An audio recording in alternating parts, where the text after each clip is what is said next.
Welcome to the banker lamp. Please enjoy the video. You begin by preparing the phone so vibration is reliable. Open settings and go to sound or notifications. Set a distinct vibration pattern and raise intensity if available, because stronger motor output lasts through notifications. Once done, allow exceptions for calls and favorite contacts in Do Not Disturb so vibrations still trigger. Make sure battery saver is off and close background apps that throttle hardware. These steps ensure the vibrator is configured and not being suppressed by system power rules. You now route notifications to use vibration consistently.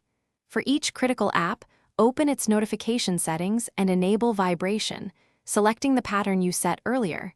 This prevents app-level silencing.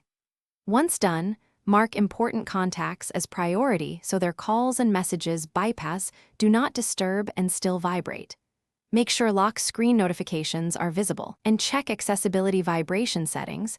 Some phones offer extra options that keep the motor active during low power states. These adjustments stop apps or you finish by maintaining reliability and knowing how to troubleshoot. Test vibration after changes using the settings test, diagnostic code, or a simple alarm. If it works, schedule OS and app updates and reboot regularly to clear stale processes. If vibrations fail intermittently, toggle Do Not Disturb and power modes, then test again. Should the motor stop entirely despite settings and updates, consider hardware failure. Back up your data and seek professional repair or replacement, because the motor itself may be defective. Thanks for watching. If this was helpful, leave a like and consider subscribing. See you next time.